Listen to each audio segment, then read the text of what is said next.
Good day, sir. So, as you can see, sir, almost tapos na tayo. So, ayan. Okay na siya, no? So, proceed na tayo, sir, sa number 45. So, satis muna natin to. Ayan, start tayo sa top view. Ayan, polyline. So, start tayo dito. So, 6x6 lang siya, no? 6x6 na natin.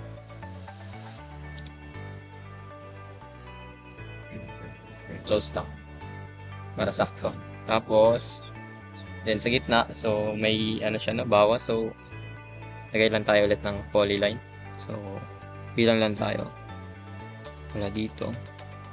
1, 2. Tapos, 2 din. And 2 din pataas. 2 din pagilid. 2 ulit pataas. 2 din pala. So, click mo natin ito para laging straight. 2 din paloob. 2 pataas. 2 pa gilid. 2 pa baba. 2 din pa left. 2 pa baba. 2 pa right.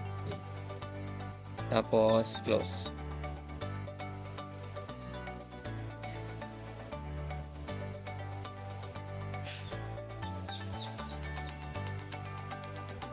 So, na-close na, no? So, proceed na tayo sa pag-extrude. So, punta tayo sa southeast. Type na natin extrude. Click natin yung cross muna para madali natin na-subtract. Extrude lang natin to ng extrude din natin to ng 2 lang din. I mean 3. Tapos extrude din natin yung isa ng 6. Yung box. 6. Then, subtract tayo. Click natin itong object, then enter. Natin ibabawas, then enter. And okay na, sir. Okay, sir. So, proceed na tayo, sir, sa object number 46. So, start tayo sa top view. So, click lang natin TL. Tapos, create lang tayo ng object na 5x6. So, simula tayo dito. Pataas 5, then 6 pagilid, then 5 pababa, tapos close. Then proceed tayo dun sa proceed tayo dun sa gitna na object. So create tayo ng polyline. So simula dito, bilang lang tayo ng 1, then plus tayo ng 2, tapos punta tayo right ng dalawa din ulit. Simula dito, 1, 2, 2, then click, then move ulit tayo ng 1, then move tayo pataas ng 2, then move pa right ng 1, tapos click, then 1 ulit, then tapusin natin sa shape. So close lang natin. So, extrude na tayo dito sa 3D, no? Click na natin extrude. Click natin object na to. Extrude natin ng 4. Then, extrude din natin yung box. Enter. Then, extrude tayo ng 2. So, yun na lang natin.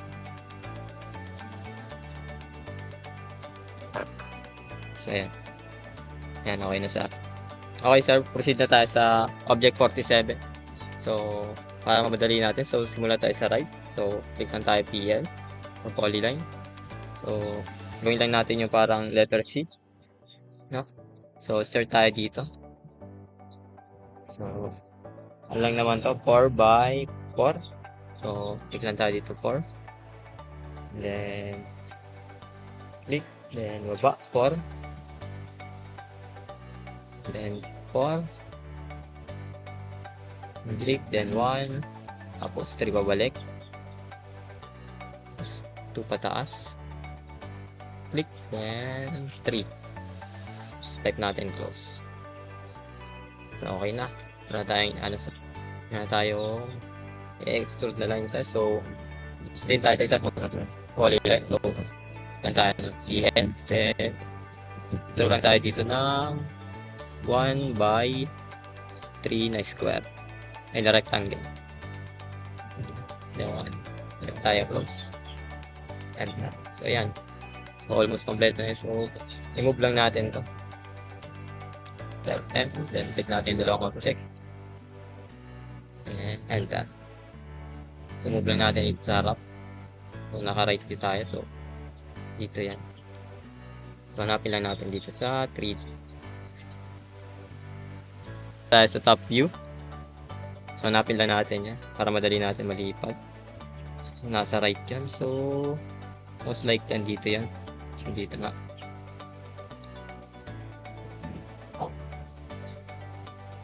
So, dito yung dalawa. So, click lang natin M para ma-move natin. Hanapin natin dalawang object. Ayan. So, enter. Tapos, alien nyo lang natin dito sa iba nating object para madali natin ma-edit. So, ayan. Nakalinya na dyan. So, click lang natin. Then, punta tayo sa 3D.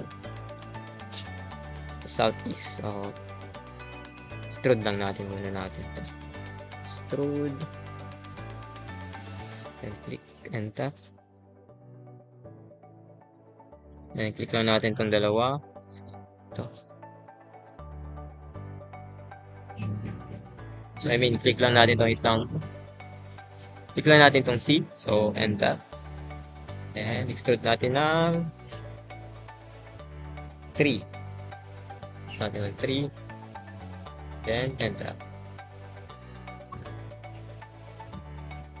And, extrude natin itong linya ng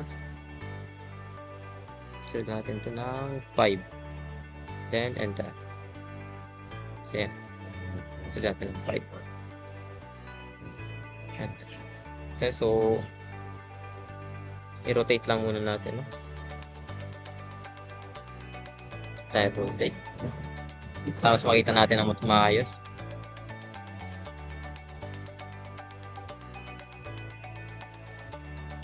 Ito na natin itong dalawa. Then, enter.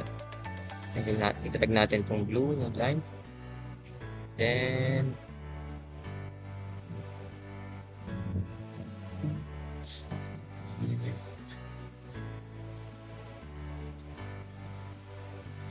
okay. So, proceed na tayo sa pag-subtract na. So, para makuha natin tong linya dito. So, gagawin natin is duplicate muna natin ito.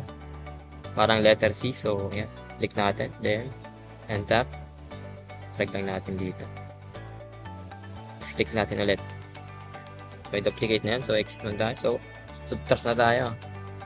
So, sa pag-subtract, click lang natin yung yung object na iwan natin, then enter, tapos yung babawas, enter. So, ayan.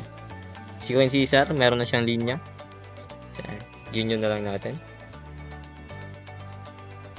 Then, click natin yung object, then yun, enter. So, Sequence Caesar, okay na. So, mag-solid edit na tayo para kulayan to. So, type lang tayo ng solid edit. And then, enter. Click natin yung paste. Then, color. Tapos, select lang tayo ng mga paste na kukulayan natin dito. Ito. Ito sa likod. Yan. Dito. Dito. And dito. Then, enter. So, pili lang tayo ng kulay. So, hindi natin yung red. Then, okay. Yan. So, same lang process lang sa iba. So, solid edit ulit. Enter, then paste. Click na natin. Color. Then click natin itong object na to. Click natin mga paste na kulay natin. And enter. Tapos split tayo ng ibang kulay. So try natin green. Ayan natin. Yan. So tayo sa object. So na object sir. So click tayo color. Then select natin itong object na to. Paste. And enter. So, violet, line natin, purple. Then, solid edit ulit. So, collect ulit tayo sa color. Then, click natin to. Then, enter. And try tayo ng kulay. So, try natin yellow. Then, okay. So, yan sir, okay na siya. So, all goods na. Tayo lahat ng object. Ayan. So, thank you sir.